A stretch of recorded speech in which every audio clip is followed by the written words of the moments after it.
extrema crueldade, a coroa espanhola e a Igreja Católica interpretaram a mensagem do Senhor e, sob o nome de Inquisição, conseguiram a unificação de todo o reino na fé cristã. A única religião oficial permitida e autorizada era o cristianismo. Com fúria e muito sofrimento, os povos hereges foram expulsos de seus lares.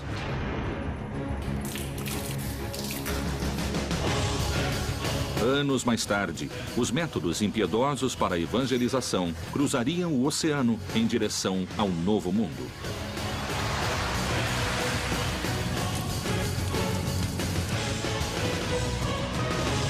Um manuscrito secreto, lacrado pela fé e a serviço de um só Deus, continha uma ordem. Todos os bispos da América deverão se empenhar em combater e eliminar a maligna influência que pretende se instalar nessas terras.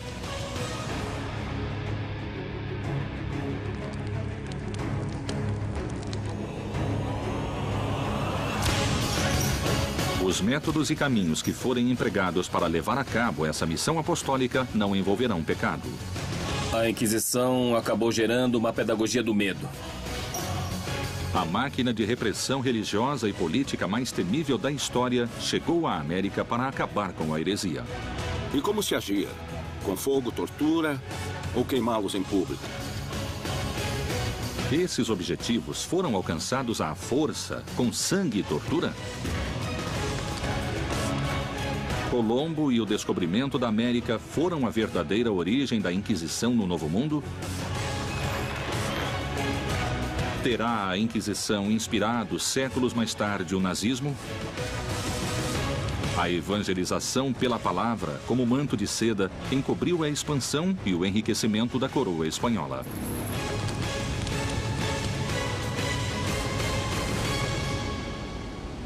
Inquisição na América Latina.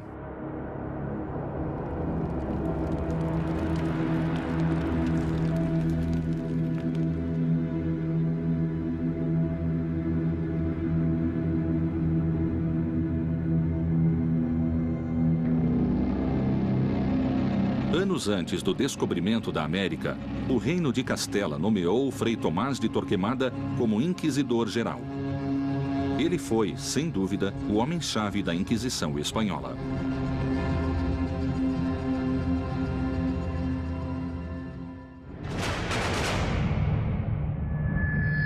Torquemada foi o primeiro inquisidor. Um homem que não tinha limites, um homem que não tinha nenhum tipo de problemas em queimar qualquer pessoa para poder impor suas ideias.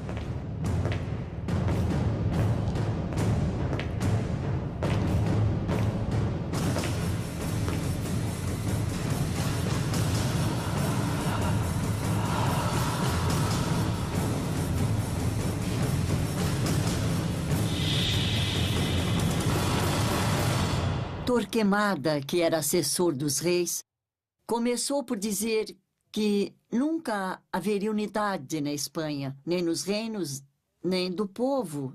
E por quê? Porque tinha de haver uma só religião.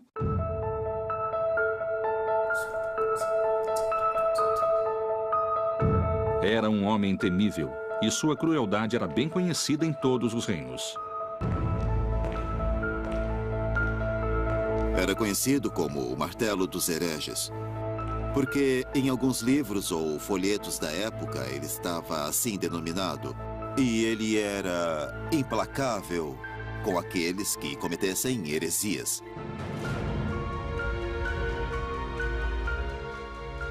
A coroa estava decidida a unificar a fé em um reino onde havia múltiplas crenças. A tarefa não seria nada simples e seria necessário agir com determinação. A única religião oficial permitida e autorizada era o cristianismo. Agora, o que houve com os judeus? Eles tiveram somente duas opções: ou emigrar para o norte da África ou para outro reino europeu, ou se converter ao cristianismo.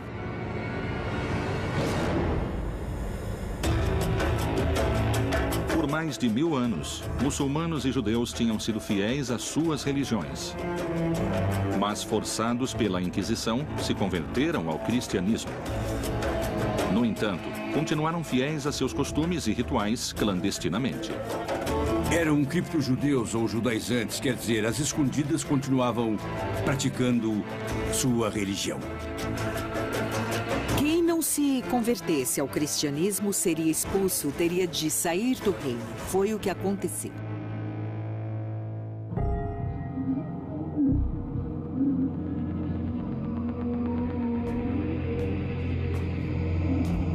O terrível monge da Inquisição espanhola, através de sangue, tortura e morte, conseguiu a unificação da fé e a expulsão dos hereges. E a Inquisição passou a perder força por não ter inimigos declarados. Mas o Novo Mundo traria outras ameaças à religião católica. A Inquisição, que estava agonizando em Aragão, foi simplesmente ressuscitada pelos reis católicos, que a encarregaram de vigiar todo o reino, cada parte do reino, para perseguir a quem se afastasse da ortodoxia. A obsessão de Torquemada pelo cristianismo navegaria intermináveis milhas marítimas em direção do novo continente, que finalmente receberia a cruz.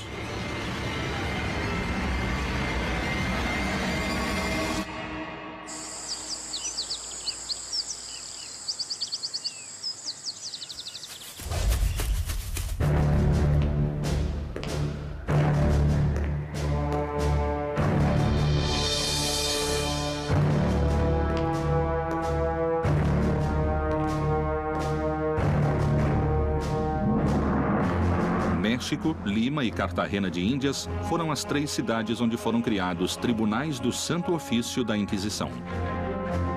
As inquisições na América funcionaram de forma diferente, porque cada sociedade tinha ameaças diferentes. A sociedade mexicana, a sociedade limenha de Cartagena, essas sociedades que receberam o tribunal tinham ameaças e inimigos diferentes. Vamos lembrar que a justificativa da conquista do Novo Mundo se deu por sua evangelização. Então, as autoridades políticas costumavam colaborar com as autoridades eclesiásticas na repressão dos cultos andinos. As notícias provenientes da América falavam de uma terra próspera, abundante e selvagem.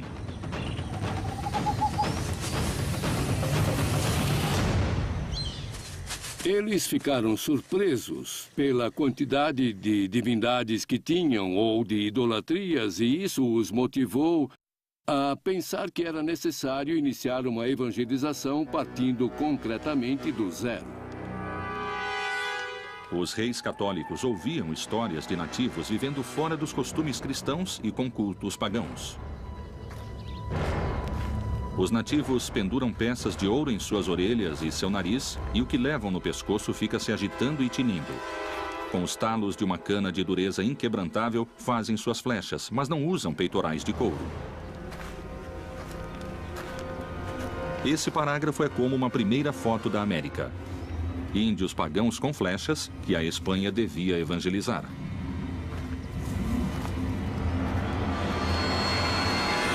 A existência do indígena vai suscitar inúmeros debates na cultura europeia. Mas muito rapidamente, a ideia de protegê-los como menores de idade vai fazer com que a coroa europeia assuma a posição de evitar que cheguem à América, entende? Pessoas que possam contagiá-los com ideias más ou atitudes más. Ao chegar aqui, se depararam com uma população totalmente diferente em raça, em costumes, em religião.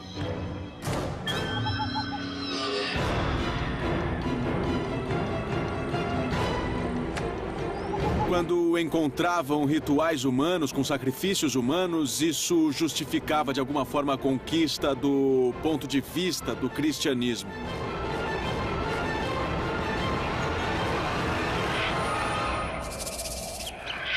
Os maias acreditavam em sacrifícios para agradar a seus deuses e evitar castigos. O ritual variava conforme a época do ano e era acompanhado de danças entre os maias. Como no México Antigo, sempre existiu a dança ligada ao culto e ao ritual religioso. para que faziam seus rituais para ter alimento.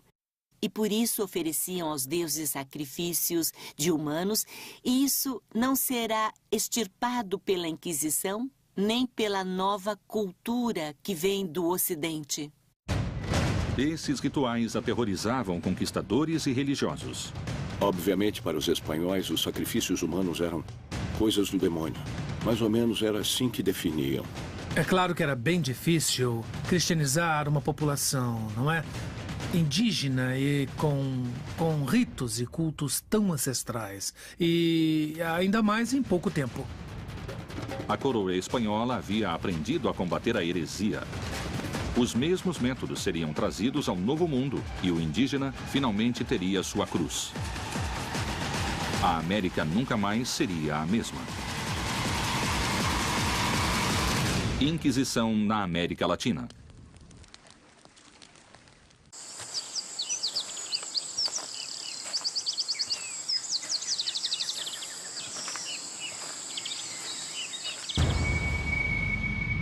As notícias desse mundo pagão haviam chegado à Espanha e era necessário agir.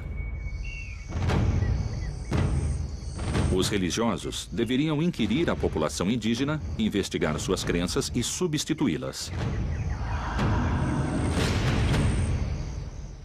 Foram 3 inquisições. A primeira era a monástica, a segunda a episcopal e a Inquisição do Santo Ofício, que começa em 1571 e termina em 1821 com a independência.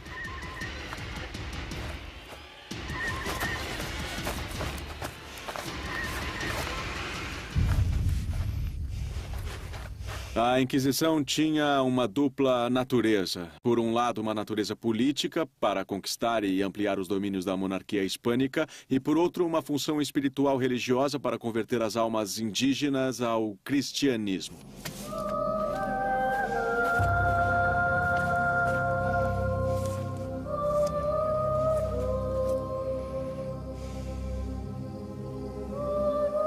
Começava a missão de purificar a alma do indígena, que, para a surpresa da Europa, habitava essas terras. A Inquisição Episcopal começou com o primeiro arcebispo do México, Frei Juan de Zumárraga, e aí podemos falar no que foi uma verdadeira inquisição para índios. Ele chegou sem ser bispo.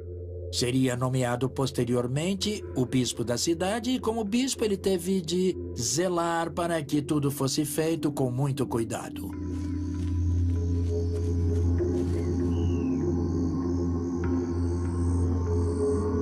Eles eram obrigados a mudar certos comportamentos, certas práticas e principalmente a adotar as novas espanholas e cristãs, mas também era permitido que, se eles de repente errassem, porque não entendiam o evangelho, tivessem a possibilidade de voltar atrás no erro. No momento em que descobriram que eles supostamente estavam convertidos, mas que continuavam usando elementos que eram códices ou ídolos, nesse momento, os elementos se tornaram negativos e por isso deviam ser destruídos.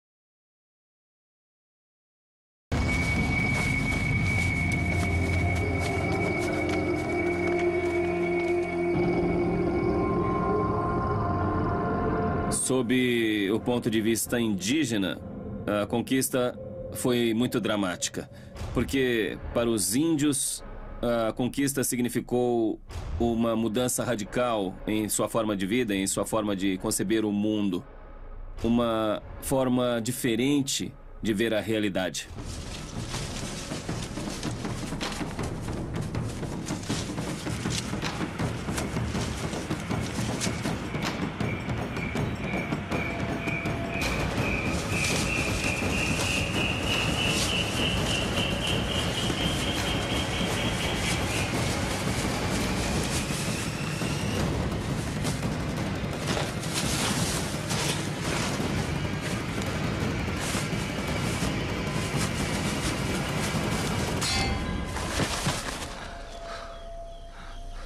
E quando eles continuaram com suas práticas consideradas pagãs, então aí entraram os inquisidores.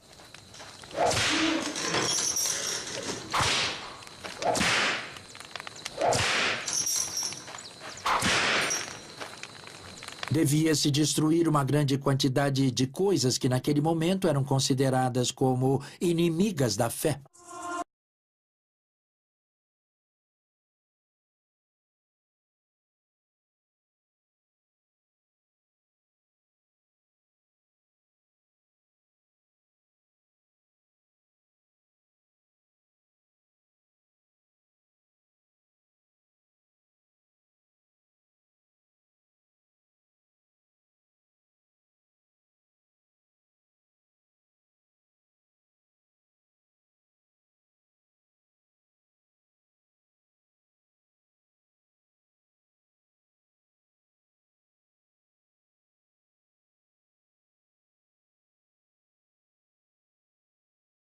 Que tinham sido utilizados para adoração aos deuses antigos, entre eles códices. Os princípios da Inquisição na América foram caracterizados por uma extrema brutalidade para com o habitante primitivo da terra. Finalmente, a coroa espanhola havia conseguido seu objetivo e cravado uma cruz no coração da América.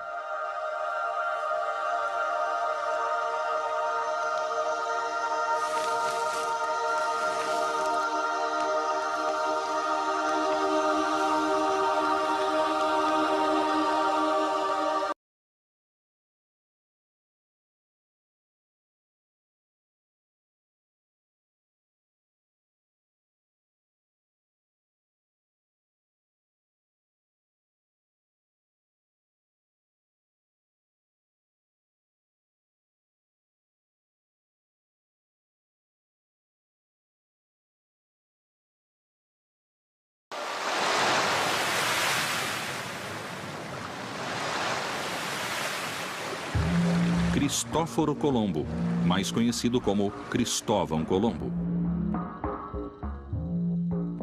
Alguns historiadores suspeitam que Cristóvão Colombo teve muito a ver com a vinda de judeus à América, escapando da Inquisição espanhola.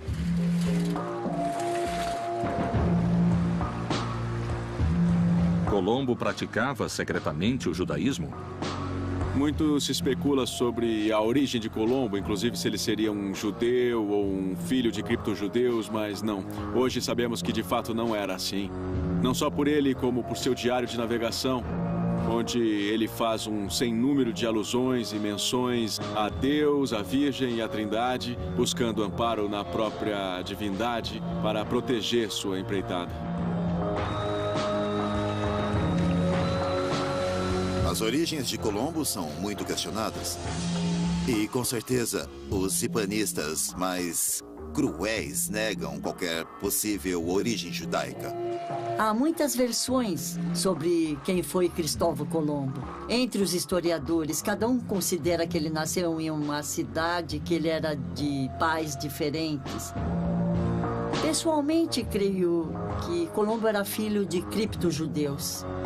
Os tribunais do Santo Ofício da Inquisição haviam avançado com força, aplicando todo o seu poder sobre os indígenas, sua cultura e sua religião. Mas um velho inimigo se instalava na América e ganhava forças: o judaísmo. Teria Cristóvão Colombo ajudado o povo judeu a escapar da Inquisição espanhola? No ano de 1492, já não tinha mais judeus na Espanha. Ou estavam convertidos ou tinham sido expulsos. Quer dizer que no momento em que Colombo empreende sua viagem, estava resolvida a questão dos judeus, foram embora ou se converteram. Em 3 de agosto de 1492, Cristóvão Colombo zarpou do Porto de Palos. Toda a sua tripulação esperava, já embarcada. O dia 10 de Ave caía no dia 2 de agosto, de acordo com o calendário judaico. Então, essa semana, como tradição, é de lamentações e não se pode empreender nada, nem nenhuma viagem. Por isso, ele saiu dia 3 de agosto e não 31 de julho, que era a data estipulada para a expulsão dos judeus. Quem ele levou, quantos levou também é uma longa história, porque nas 4 viagens que Colombo fez, sabemos que havia pelo menos 80 pessoas de origem judaica convertidas. Pensavam que, indo para a América, seriam menos perseguidos, porque a Inquisição não estava instalada. Aí eles poderiam usufruir de maior liberdade. Estabeleceram-se em várias partes do território, clandestinamente, e de maneira oculta chegaram ao México e chegaram ao Peru. No fim, os convertidos ou judaizantes foram uma população que procurou refúgio na América. Apesar da luta dos tribunais da Inquisição para estabelecer o cristianismo na América, os judeus não tardaram a voltar a seus antigos rituais em segredo, como tinham feito na Espanha. Teria chegado o momento de reutilizar os terríveis aparelhos de tortura trazidos da Espanha?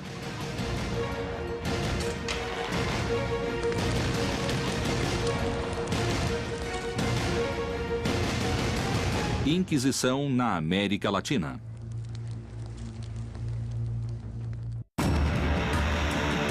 Expulsos da Espanha, os judeus aproveitaram as viagens de Colombo à América para procurar novas regiões onde se instalarem.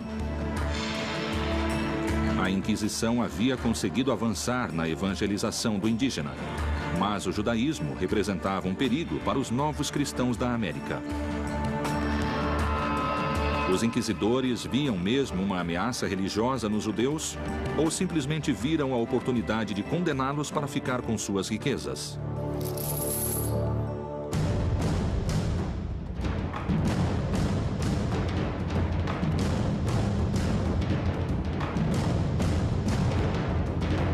Em 1569 e 1570 foram fundados 2 tribunais de Inquisição na América, o do México e o de Lima. Para impedir a contaminação da nova e frágil fé dos índios.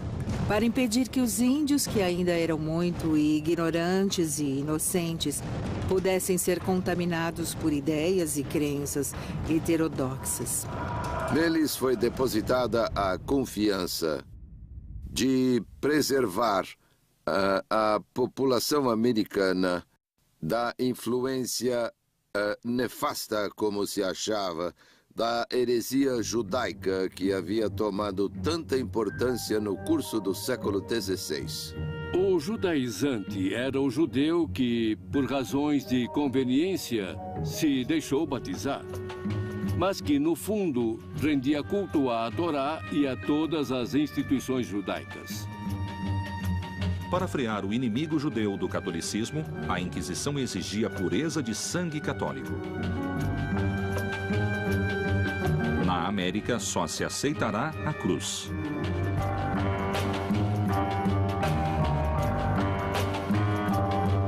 Para vir para a América, era necessário provar que havia pureza de sangue. No caso dos europeus que passassem para domínios espanhóis na América, era necessário ter autorização expressa. O certificado de limpeza de sangue era um documento que se pedia às pessoas para exercer certos cargos públicos ou mesmo para entrar nas melhores escolas ou universidades, onde a pessoa demonstrava que não tinha no sangue raízes judaicas nem muçulmanas.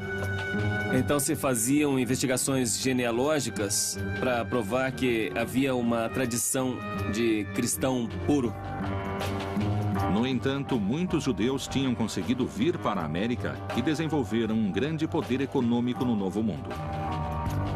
O dinheiro dos hereges não tardaria a tentar a cobiça dos inquisidores.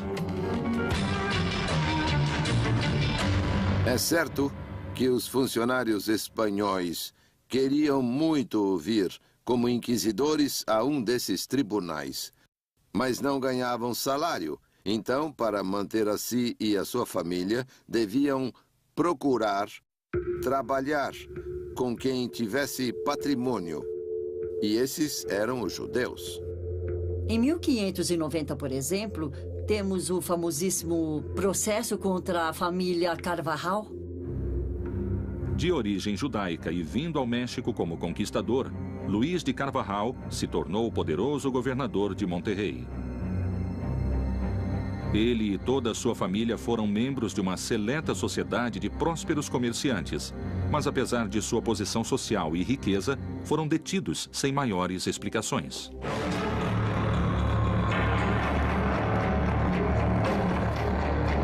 Luís de Carvajal, o Velho, governador de Nova Leão, foi implicado na medida em que era o patriarca, o chefe de uma família na qual a maioria dos membros era judaizante. Quando uma pessoa era detida, não sabia por que era detida. Era levada a uma cela, onde era mantida por várias semanas.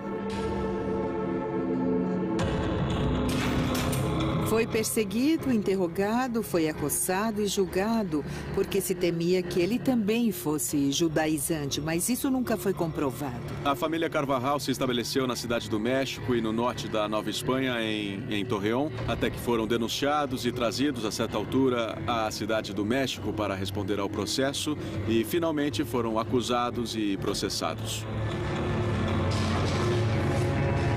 Luís de Carvajal, além de ser governador de Monterrey, foi um próspero comerciante.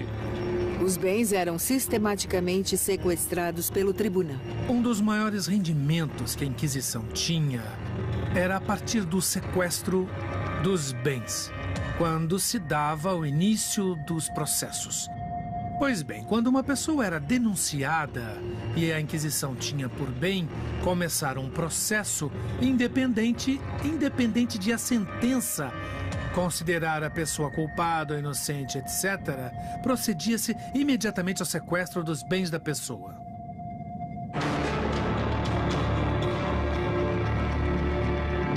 A Santa Inquisição havia se transformado em um ente arrecadador dos dois lados do oceano, mas especialmente na América. As imensas fortunas que sequestravam de seus prisioneiros reforçavam seu poderio econômico e, por outra parte, estavam começando a deturpar sua missão religiosa original. Teria ela se transformado em uma máquina implacável de cobiça e terror? Até onde era capaz de chegar? Um dos capítulos mais, digamos, truculentos das histórias da Inquisição é o relativo ao tormento. Quando o tribunal encontrava dúvidas nos testemunhos, a favor ou contra o processado ou nas declarações do próprio, ele era passado ou encaminhado ao tormento.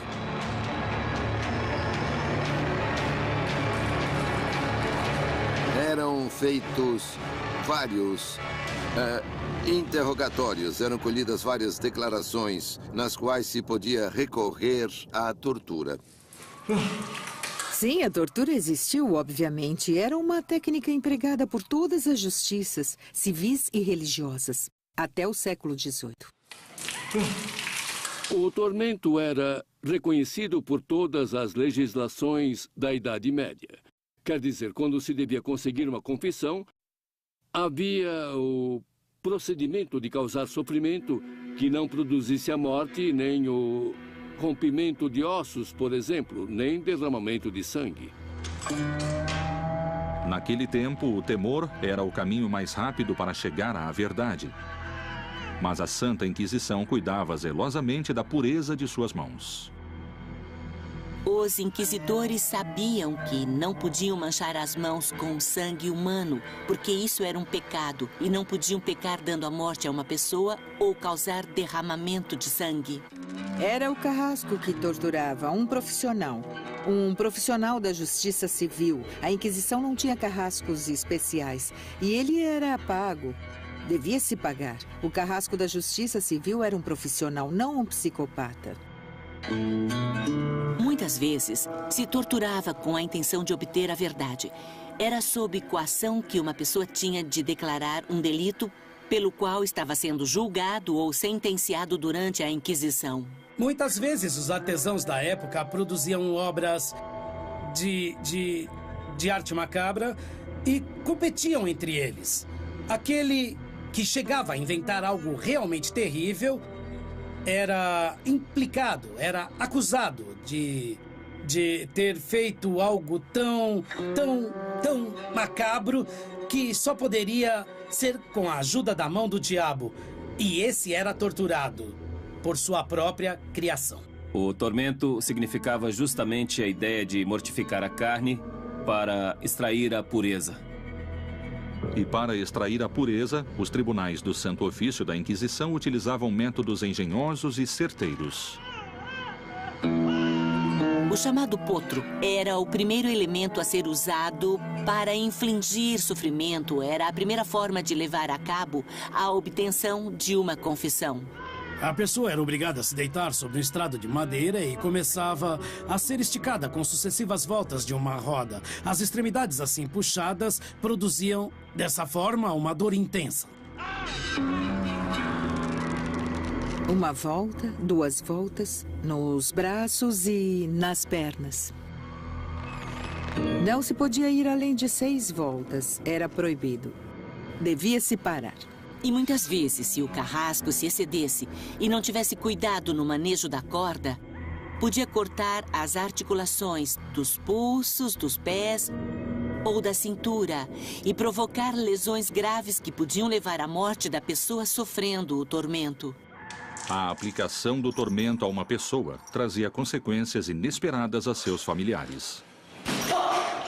No passado, a cada tortura que se infligia às vítimas, os familiares teriam de pagar pelo serviço. É uma coisa incrível, não? Era a última chacota perpetrada contra os condenados. O governador Carvajal morreu em 1595 na prisão por causa das dolorosas torturas recebidas e o resto da família dele pouco depois na fogueira.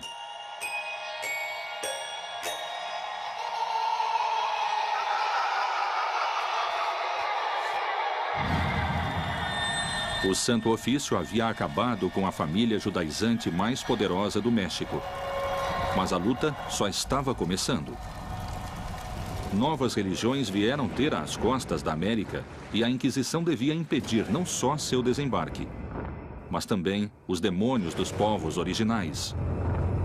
Que métodos a Inquisição usou para vencer essa resistência? Inquisição na América Latina.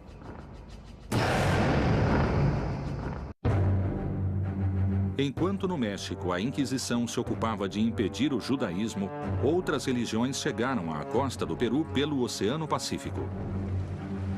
Em uma corrida contra o tempo, era necessário reforçar a presença da Inquisição em Lima para proteger a fé católica. Buscava a Inquisição afastar os inimigos da Espanha e suas religiões? Temiam a perda do terreno religioso? Ou talvez a perda do território conquistado? Perigava a cruz ou o ouro?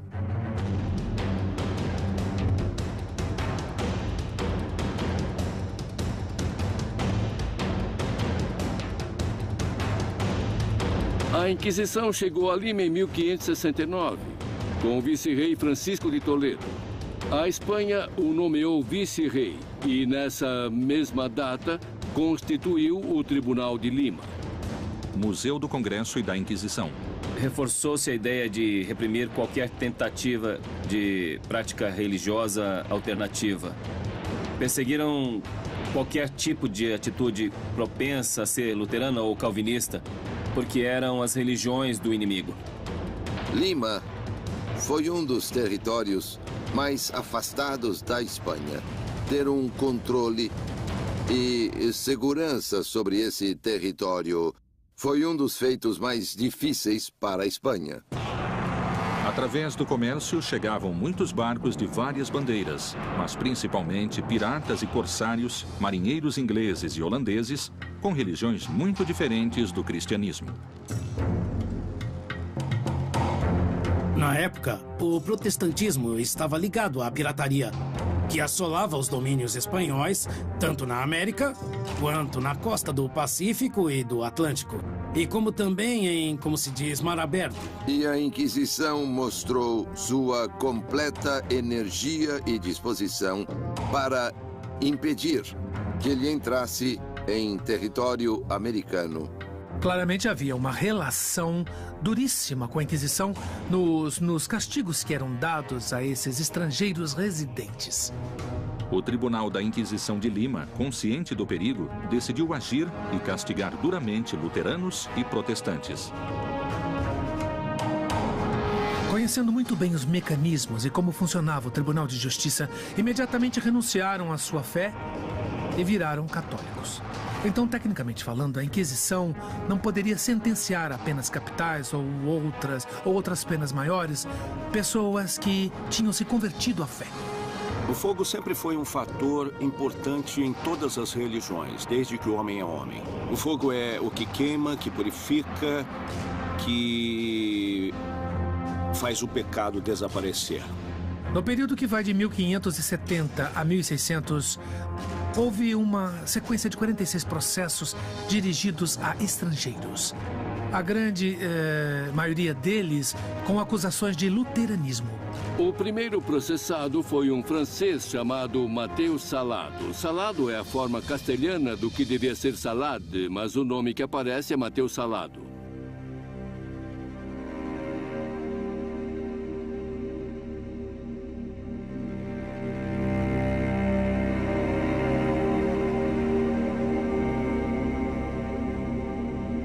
Assim que o tribunal foi instalado, procuraram um primeiro bode expiatório e localizaram essa pessoa que, na verdade, era muito mais louco do que herege. Na realidade, no uso da língua comum no Peru, salado significa azarado. E esse senhor teve sua parte.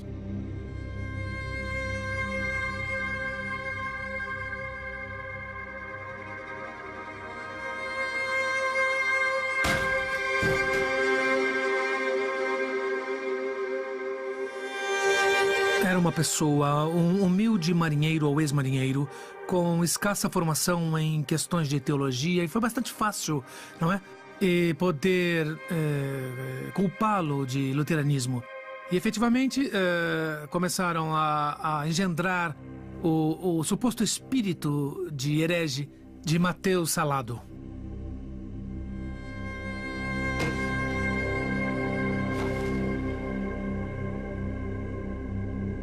Disseram que ele era luterano, como os protestantes em geral, pelo fato dele ter feito declarações e afirmações contrárias aos dogmas católicos. Os blasfemos foram os principais réus do Tribunal da Inquisição. Pessoas de língua comprida que diziam frases ou palavras de algum agravo à doutrina católica. Mas esse senhor era um tanto extravagante porque vivia numa huaca. Nós peruanos chamamos de huaca os antigos oratórios de adobe, geralmente na costa. A huaca, que hoje em dia leva o nome dele, podia-se ver o mar e, eventualmente, podia ser um espião dos piratas franceses que assolavam a costa do Pacífico. A condenação de Mateus Salado tem muito de política. Política ou religiosa, a lenda de Mateus Salado foi a ferramenta necessária para atemorizar e represar a propagação de outras ideias perigosas para o reinado espanhol. De alguma maneira, se vê que o caso de Mateus Salado é um tema paradigmático para servir de exemplo à população sobre as pessoas que ousaram questionar a ordem estabelecida, a ordem do Estado e da Igreja nesse momento. Ele foi processado e convidado a se retratar, mas como de maneira nenhuma se retratou, foi enquadrado na acusação de perseverar na heresia e foi condenado à morte. Ele foi executado no primeiro auto de fé celebrado pela Inquisição de Lima em 1573. Os inquisidores acreditaram que queimando Mateus Salado purificariam a fé católica e que a ameaça protestante em Lima desapareceria.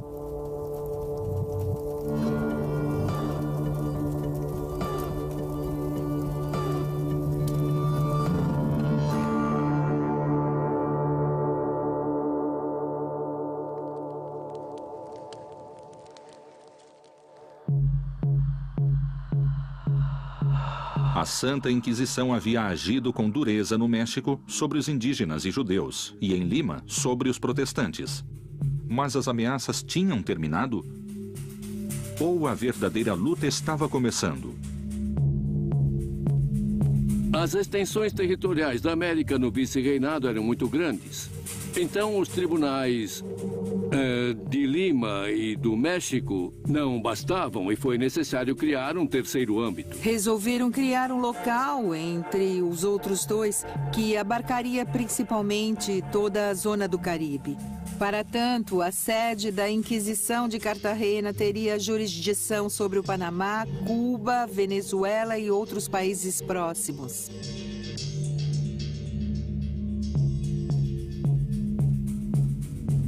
Em 1610, fundaram o Tribunal de Cartagena de Índias, no norte da Colômbia, na costa do Atlântico.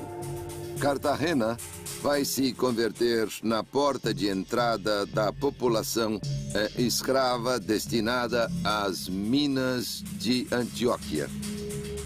Cartagena era o principal porto negreiro da América, e aí o Santo Ofício tinha uma tarefa difícil.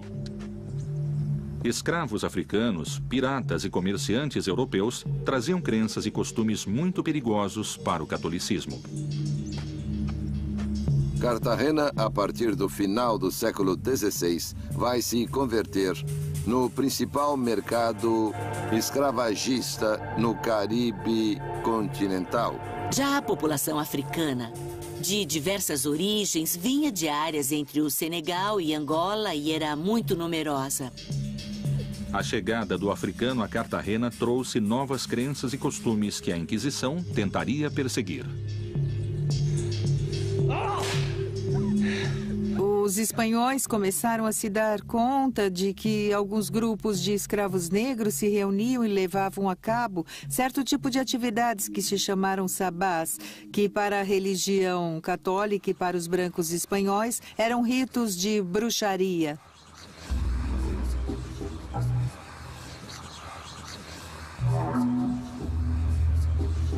Os inquisidores sabiam muito claramente da persistência dentro das populações africanas já residentes em Cartagena de uma prática muito específica que seria geral a todos esses povos da África Ocidental, que era o culto aos mortos. Mas muito depressa as influências africanas chegariam aos espanhóis residentes em Cartagena. As mulheres espanholas de Cartagena encontraram nas mulheres africanas serviços e rituais mágicos na arte do bem-querer.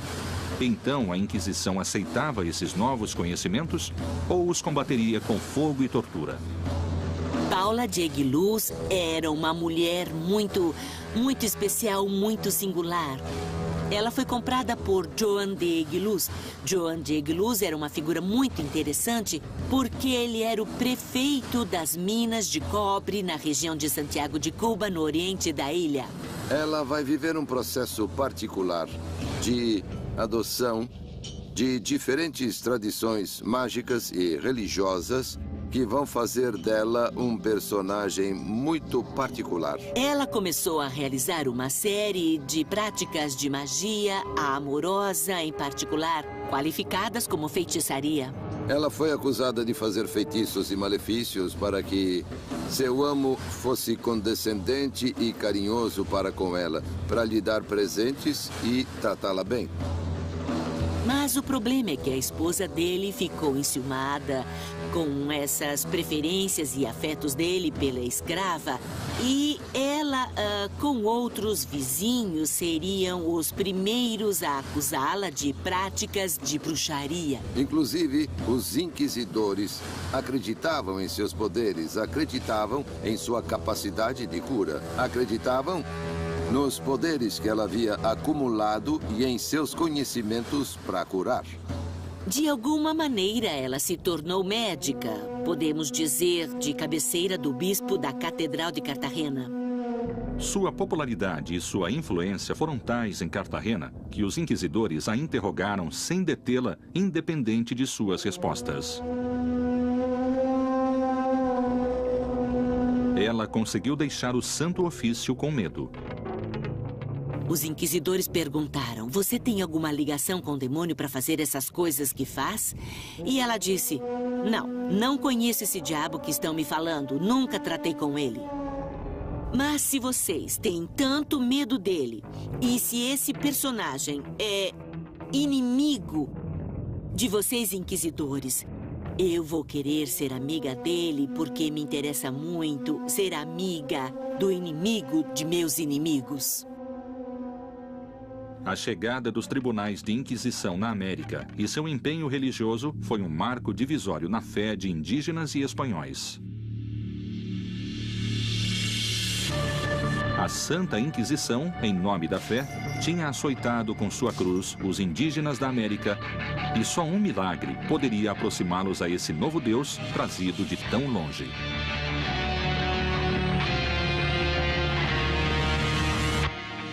Inquisição na América Latina.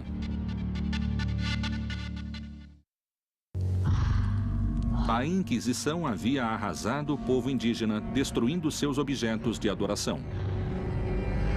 Como o índio açoitado se aproximaria de seus carrascos? Poderiam índios e brancos unir-se sob uma mesma religião? Já tinha terminado a conquista através da guerra e da primeira evangelização. No entanto, muitos indígenas se convertiam, talvez sem muito convencimento, até que em 1531, uma expressão de Deus em forma maternal mudou tudo. O sucesso histórico da evangelização do México tem como protagonistas a velha Espanha, a jovem América, o bispo inquisidor Frei Juan de Zumárraga e um índio chamado Juan Diego. Frei Juan de Zumárraga e Juan Diego vieram na mesma época. De fato, coube ao Frei Juan de Zumárraga acalmar um pouco a luta e também acalmar as adversidades, o descontentamento dos índios e, por outra parte, a ambição dos espanhóis. Juan Diego, um humilde indígena convertido ao cristianismo, seria testemunha de um feito sobrenatural.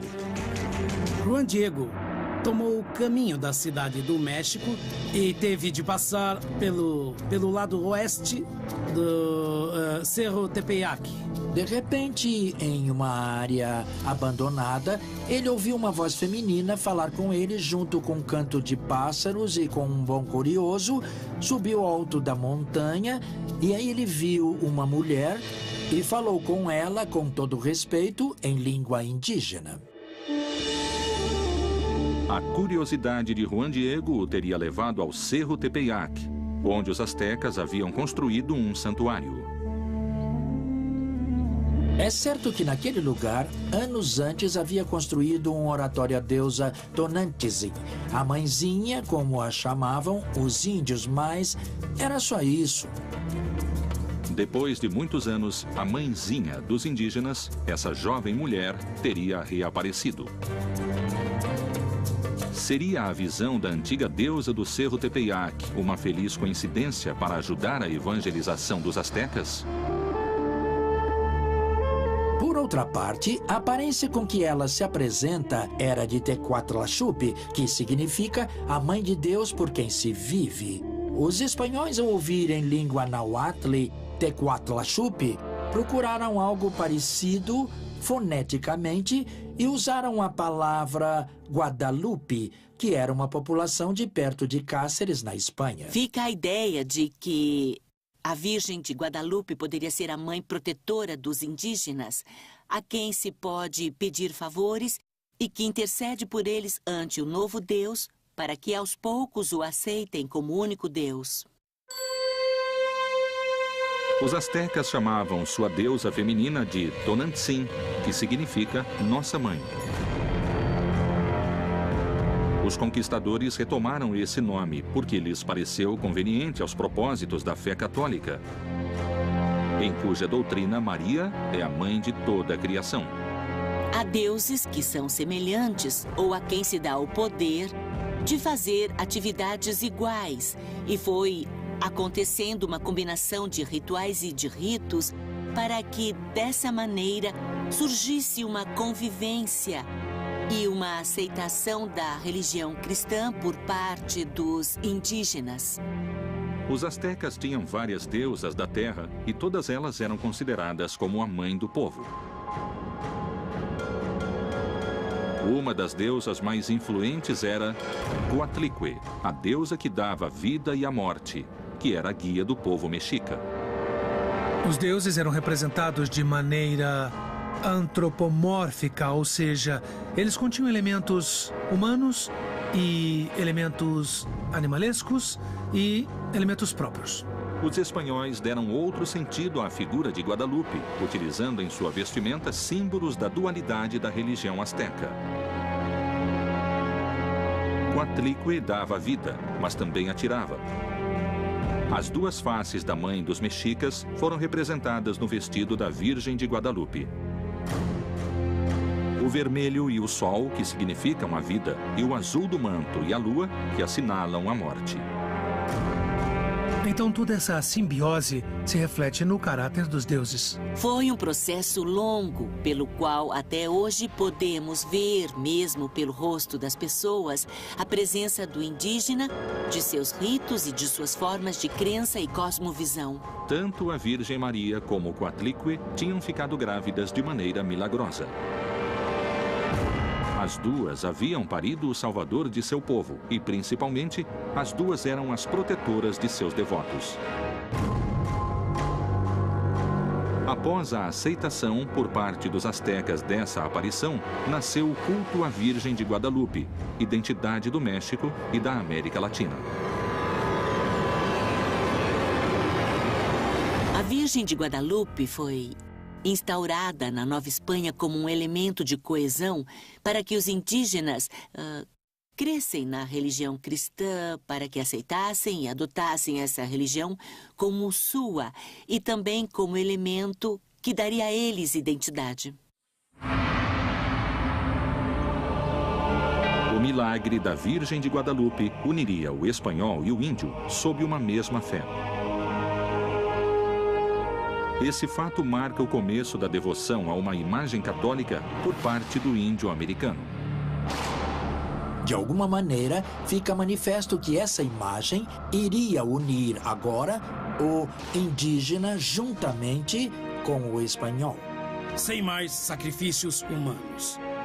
É por isso que Santa Maria de Guadalupe e Juan Diego tiveram um papel tão importante para a evangelização desta terra. A imagem de uma jovem mulher no Cerro Tepeyac havia conseguido então a união de dois mundos antagônicos.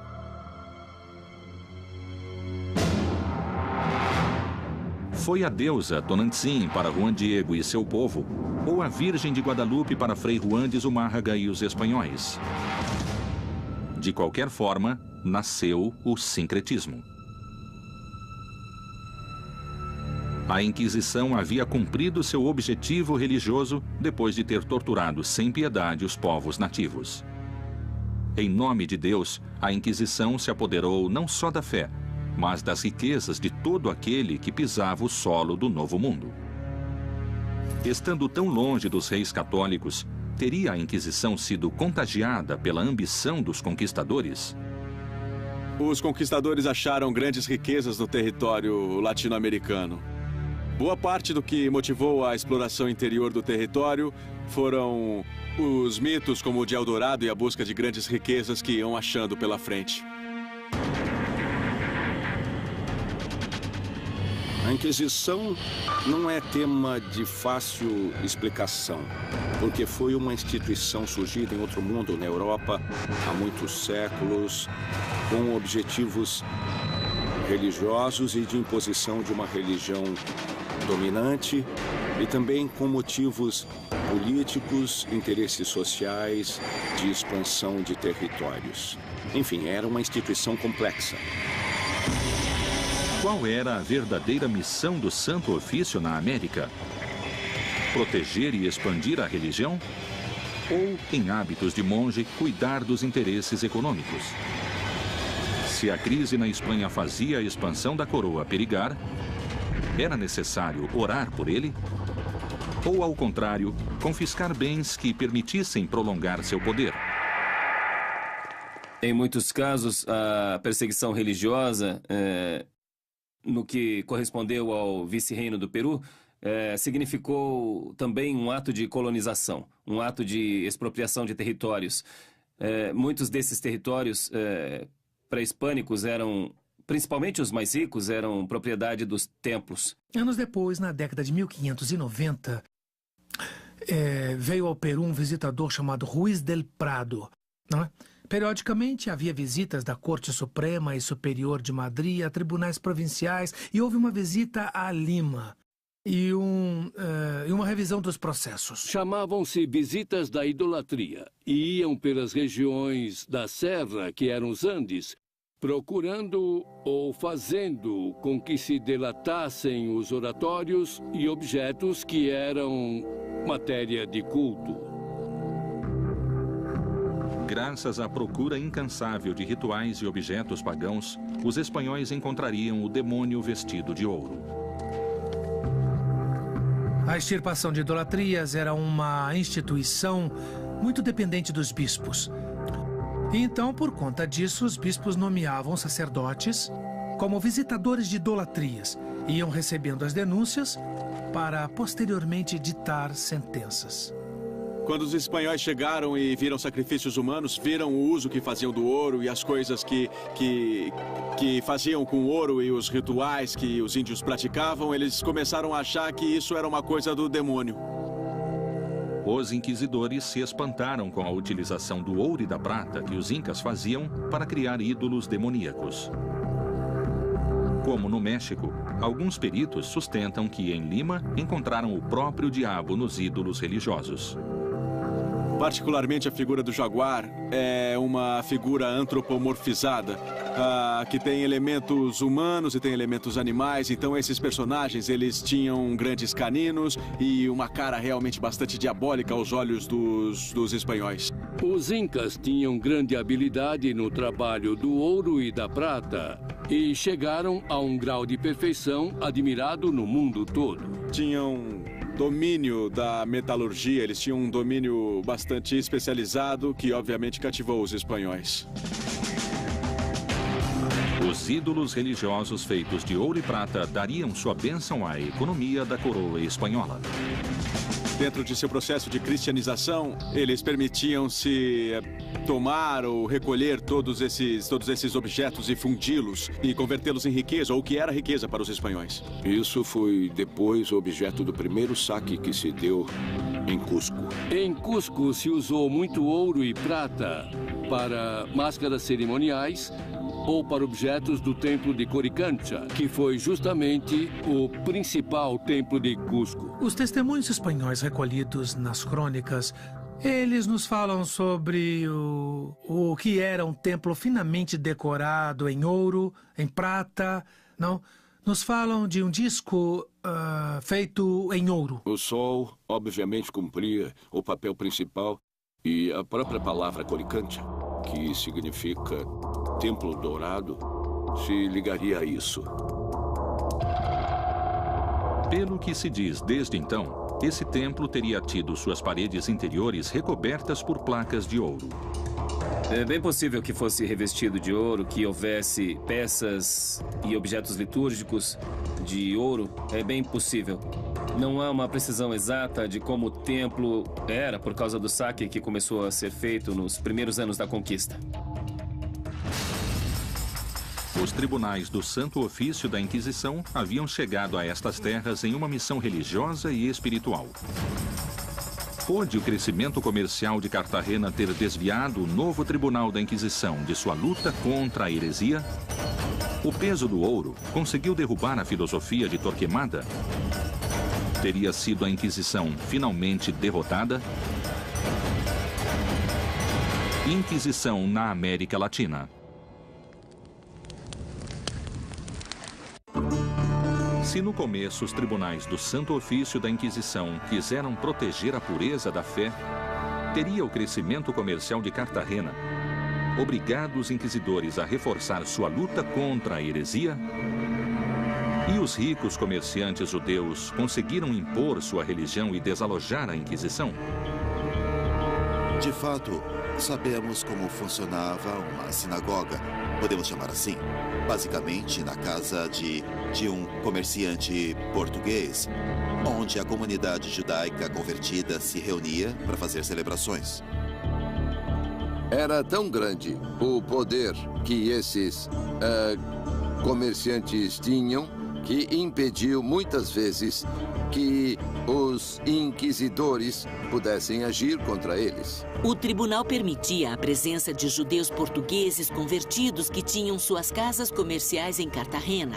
Apesar de serem hereges e terem suas práticas contra a fé, ao mesmo tempo eram os comerciantes que traziam a mão de obra escrava para explorar o ouro, no caso específico do contexto colombiano.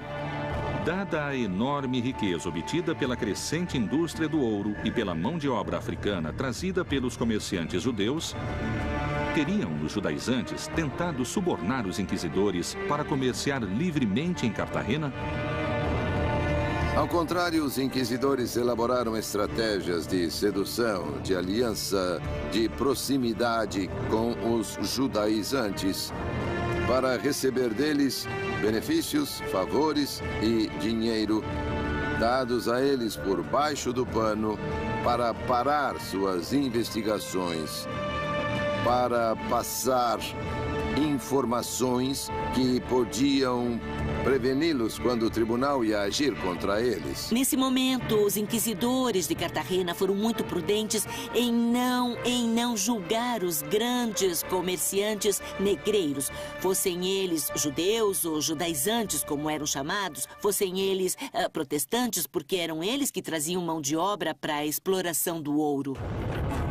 O comércio e as riquezas em Cartagena cresceram notavelmente com a ajuda dos inquisidores. Bem longe dali, na cidade de Lima, os judeus se tornaram rapidamente mais ricos e poderosos. E na mesma escala, cresciam as práticas judaizantes e a oposição a eles. Eles se tornaram um setor poderoso e influente na sociedade colonial, que gerou muita rivalidade com comerciantes de origem sevilhana e também com líderes da igreja dentro da educação superior. O problema com a população judia é que era uma população de mesmo nível social, que era às vezes economicamente mais poderosa. Então aconteciam enormes conflitos e era preciso agir. E como se agia? Com fogo, tortura ou queimá-los em público. Os comerciantes judeus eram praticamente os donos do comércio em Lima, ao mesmo tempo em que a economia na Espanha ficava cada vez mais fraca. Os judeus tinham poder no âmbito comercial antes de serem expulsos da Espanha. A Espanha estava vivendo uma crise econômica e reduziu os recursos para os trabalhos do tribunal. E, nesse sentido, os membros do tribunal tinham de pensar em obter dinheiro para continuar seu trabalho. O Santo Ofício começou a vigiar os judeus por seu crescimento. A Inquisição havia detectado um plano secreto. Em Lima, no ano de 1635, houve um processo que se chamou a Grande Cumplicidade. A Grande Cumplicidade foi um processo descoberto pela Igreja Católica, no qual um grupo de portugueses de origem judaica propunha justamente a independência do país, apoiando-se na frota holandesa. E certamente uma conspiração da comunidade judaica para apoderar-se do comércio do vice-reinado do Peru teria consequências políticas nefastas para a Espanha. Do ponto de vista do domínio do vice-reino, com certeza. Para frustrar os planos da Grande Cumplicidade, cerca de 300 pessoas foram detidas e interrogadas pelo Tribunal da Inquisição. Teria acabado a ameaça para o Santo Ofício de Lima? E a Inquisição teria apenas interesse religioso em deter os judaizantes dessa cumplicidade? Ou terá existido uma motivação econômica? Podemos dizer que a Inquisição também tinha outros interesses. E esses interesses, obviamente, eram monetários. Contra comerciantes judeus que tinham patrimônio, foram feitos todo tipo de confisco do capital, do dinheiro, das mercadorias que eles possuíam. Ou seja, foram retidas suas principais fontes de recursos. Mas chegou a haver tal quantidade de processados e detidos que tiveram de aumentar o número de celas da Inquisição. Tiveram de multiplicar, alugar casas vizinhas para poder deter todos os processados e todos os suspeitos de delito de ser judaizante.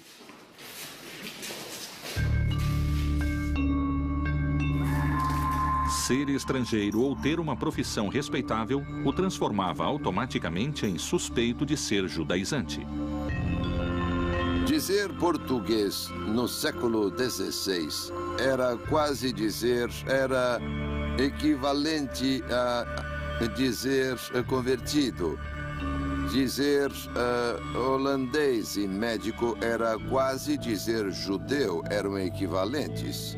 Foram presas várias pessoas, desde o reitor da Universidade de São Marcos até muitos médicos, professores, clérigos, muitos comerciantes, todos eles envolvidos na grande conspiração contra o Império Espanhol. Pouco a pouco, a Inquisição foi caindo em excessos, porque, entre outras coisas, requisitavam os bens dos réus e passavam às mãos do tribunal. Então era, às vezes, um negócio lucrativo.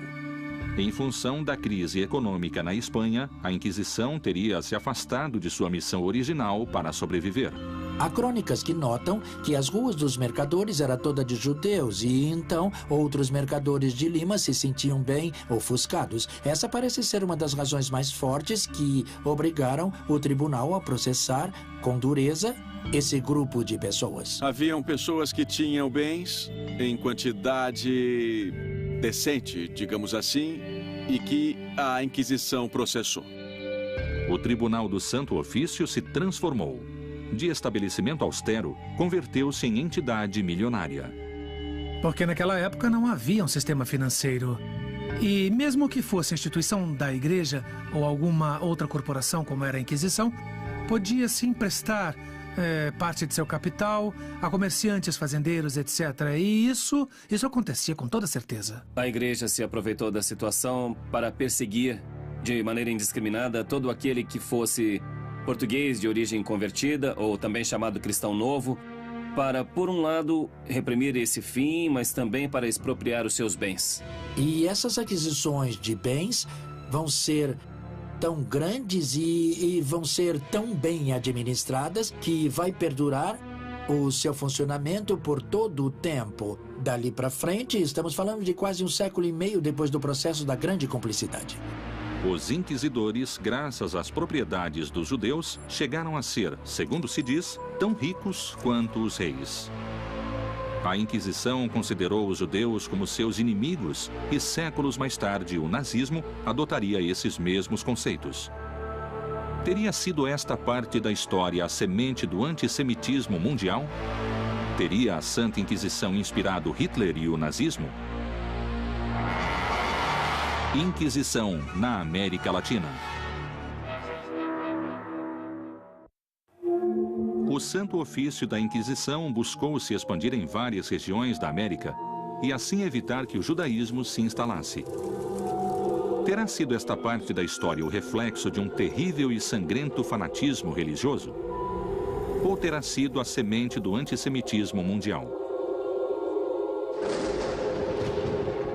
Séculos mais tarde, e com métodos muito similares, a Alemanha se expandia pela Europa. Teria a Santa Inquisição, com seus métodos, inspirado Hitler e o nazismo?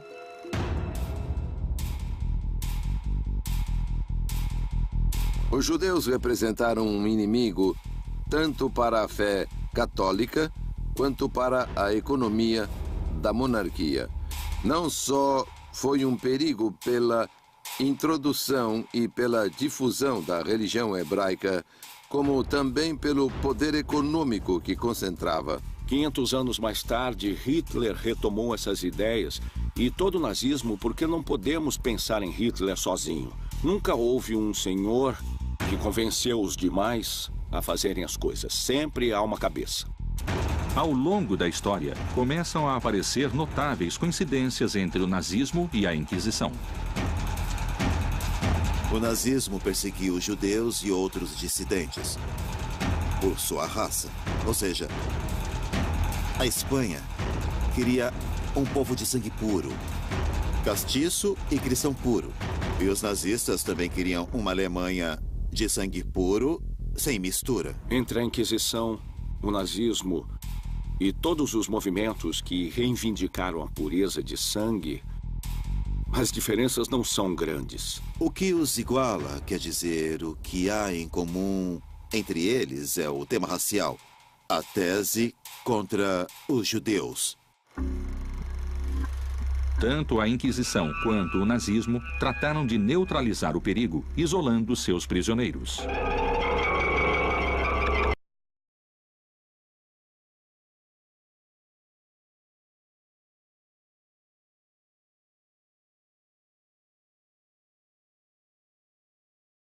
De idolatria, ou de serem pessoas importantes das idolatrias. Aí os padres jesuítas administravam esse colégio e se encarregavam de um trabalho exaustivo com eles. Era praticamente um centro de reclusão.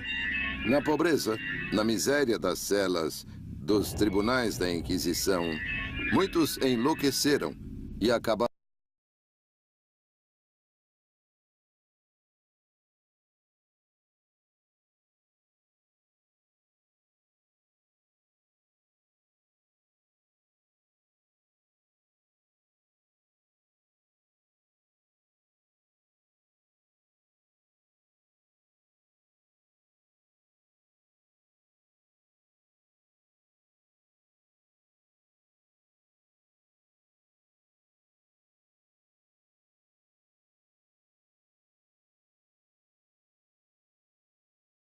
Jovens desocupados se uniram às tropas de assalto nazista, que tomavam as ruas, agrediam e denunciavam os oponentes do regime.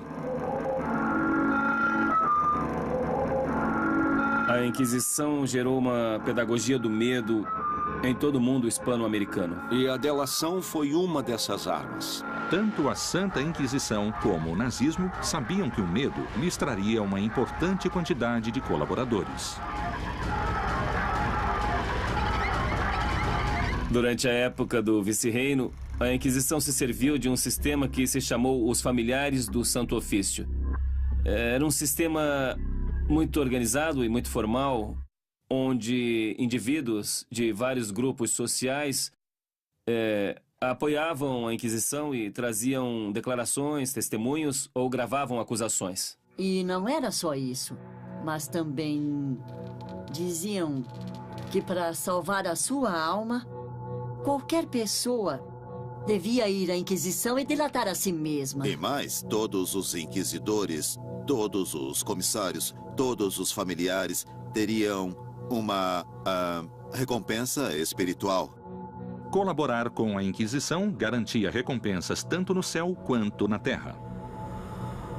Se fossem familiares ou tivessem qualquer cargo na Inquisição, não iriam ao purgatório nem ao inferno, mas diretamente para o céu. O benefício dos familiares era que, quando alguém fosse processado, esses senhores se converteriam em donos de todos os bens dos processados. Esse familiar teria direito entre 5% e 25% dos bens daquela pessoa que era considerada culpada. Vamos imaginar a possibilidade de ficar com metade do que o outro tem simplesmente por ir anonimamente e contar a alguém uma coisa que supostamente viu por uma janela no escuro. Era um belo negócio.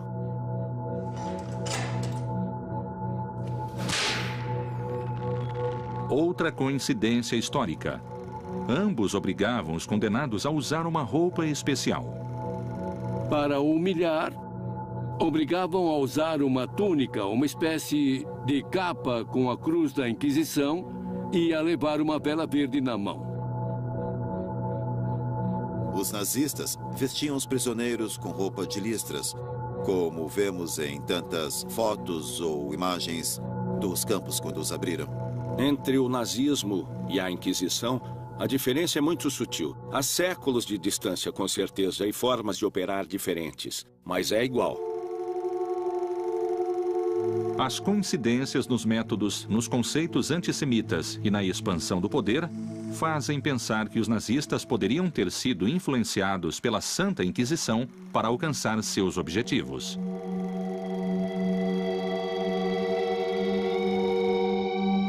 Após sua passagem para a América e a cristianização do indígena, 5 séculos mais tarde a Igreja Católica pediria perdão.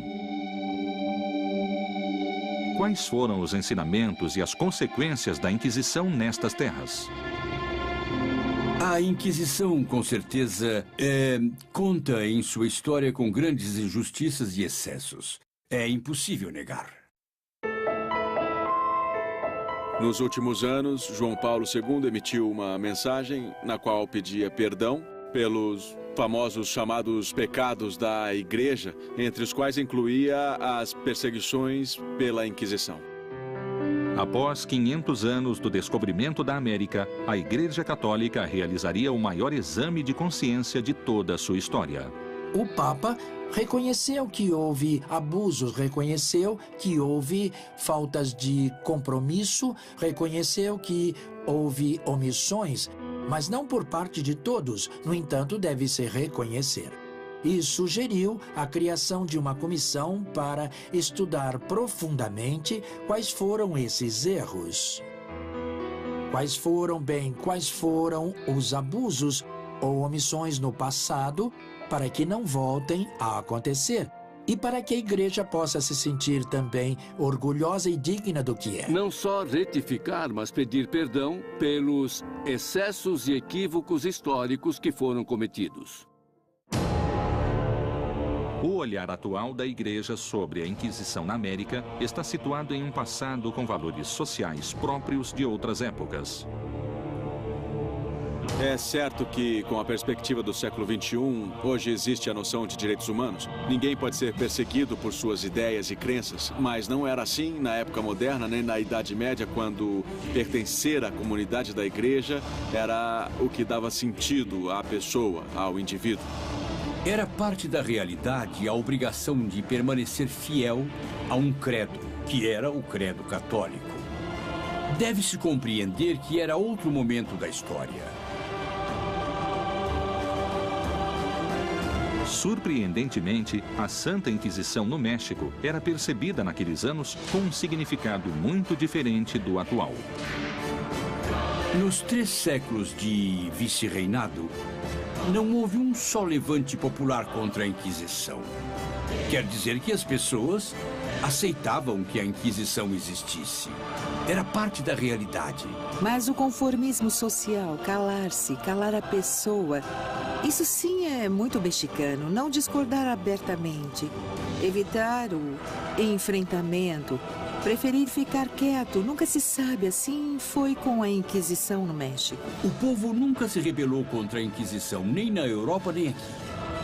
Possivelmente, muitas das tarefas levadas a cabo pela Inquisição tenham passado despercebidas pelo povo da Nova Espanha.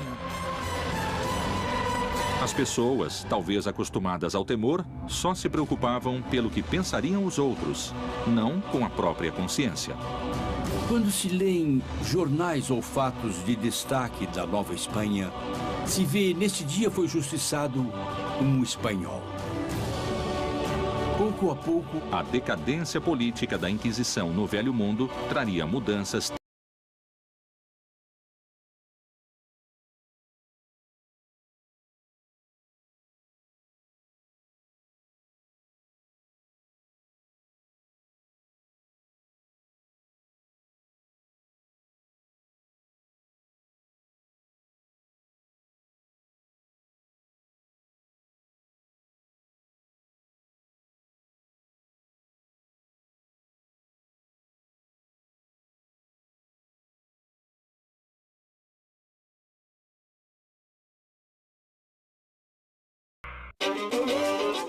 Depois de 300 anos, o poder da Inquisição e o domínio da Espanha estavam desgastados na América.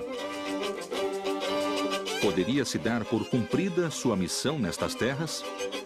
Conseguiria a religião católica conviver com outros credos e deuses ancestrais? Todos se perguntavam até quando durariam os tribunais. De fato, a Inquisição decaiu no século XVIII, em presença, em força. E já no século XVIII, ela se dedica a perseguir publicações, a circulação de livros proibidos, palavras dissonantes. Um ou outro sacerdote que usava o confessionário para seduzir mulheres, esse tipo de situação. A Inquisição terminou na América como terminou na Espanha. A sociedade tinha evoluído. Curiosamente, no México, o final da Inquisição produziu, a princípio, uma desconcertante reação nas pessoas. Com a independência, a Inquisição no México desapareceu. Quando a Inquisição desapareceu, aqui houve gente que se preocupou. E agora? O que vai acontecer? E se houver hereges, quem vai se encarregar de persegui-los? Claro, isso era uma minoria. Gente que queria que o tribunal permanecesse apesar dos tempos. A imensa maioria nem sabia de nada, como sempre, mas uma pequena minoria se inquietou e houve algumas vozes que pediram a instauração de uma Inquisição mexicana. Em contraposição ao México, cuja sociedade era altamente dependente da moral da Inquisição, no Peru, a notícia foi sinônimo de liberação. Posso assinalar que um dos grandes escândalos cometidos pela população foi o roubo de uma grande quantidade de documentos, sabe? Entre eles, os processos judiciais ou os autos de fé. Além disso, os arquivos continham fofocas. Você podia ver que um de seus vizinhos foi processado por bigamia ou por bruxaria. Então, a preocupação em Lima foi sumir com o processo. No ano de 1813, houve um levante popular, um movimento popular, e uma turba se lançou sobre o edifício da Inquisição e queimou os móveis e os papéis. Isso aconteceu. Anos antes, em Cartagena, a queda do Santo Ofício tinha coincidido com a independência da Espanha e se viveu o mesmo sentimento de liberação. Com o grito de independência em Cartagena, a Inquisição cessou suas atividades. Já não fazia sentido. Em 11 de novembro de 1811, houve grandes festejos na cidade de Cartagena, mas não só motivados pela eliminação da Inquisição, mas principalmente pela conquista da independência. Poucos dias depois, a população exaltada arrancou da Assembleia o potro, o mecanismo que torturava as pessoas. Esse mecanismo de tortura representava a mais intensa repulsa na população e, no centro da praça, o queimaram. O povo se dirigiu ao átrio da catedral, onde se achavam todas as tabuletas que continham os nomes dos réus condenados ao longo de 200 anos e as destruíram por completo. Os tribunais do Santo Ofício estavam esvaziados para sempre e seus elementos de tortura foram destruídos. Paradoxalmente, a Inquisição desaparecia, mas tinha alcançado seu objetivo de cristianizar a América. A Inquisição foi talvez a única instituição do vice-reino que cumpriu seus objetivos, que era manter a pureza cristã na América. A aceitação da fé católica foi global em toda a América Hispânica, isso podemos afirmar. O catolicismo se expandia na América. Mas teria a cruz conseguido afastar em definitivo os ídolos pré-colombianos ou eles sobreviveram ao fogo? A América é o território de uma experiência única e singular, que é a formação de uma religiosidade sincrética, mestiça. O habitante primitivo destas terras havia suportado na carne, em nome da cruz, muita crueldade e a destruição de sua cultura. Apesar disso, jamais renunciou a seus deuses e crenças.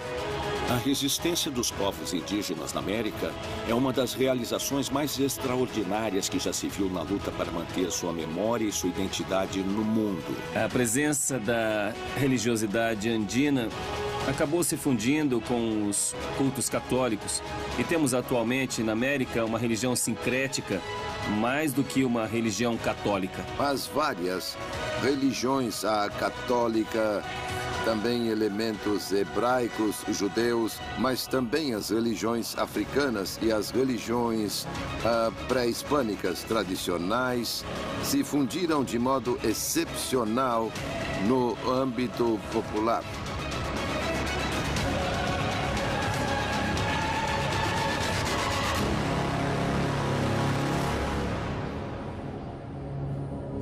Vamos pensar que foram 400 anos nos quais essas populações mantiveram sua memória e sua identidade e continuam a mantê-las. Na atualidade, os cultos pré-colombianos continuam surpreendentemente intactos e fiéis a seus costumes. Mas a história desnudaria as origens do homem mais cruel e sanguinário da Inquisição e sua filosofia antissemita.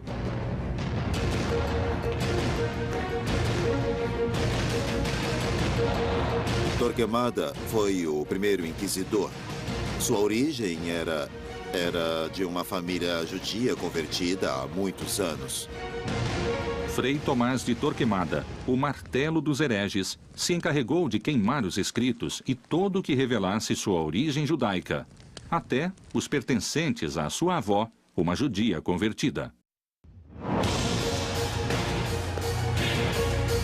Torquemada considerava sua ascendência hebraica uma mancha que o envergonhava.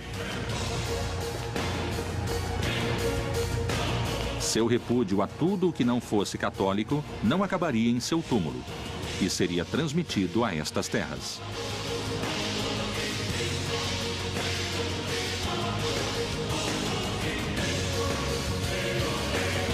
O temor que esse legado despertava levou os inquisidores da América a serem implacáveis.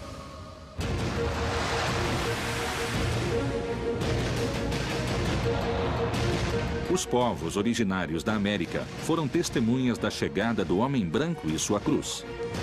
Uma única religião seria permitida no Novo Mundo.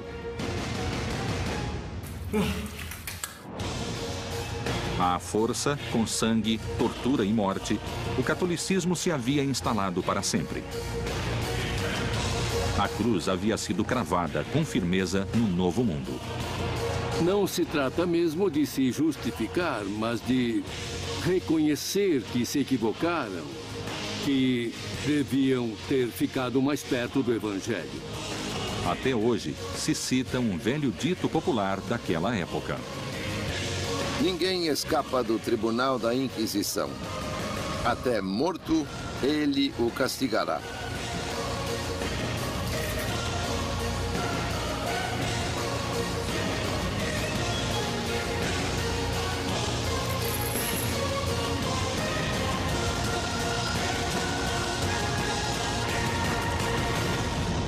Inquisição na América Latina.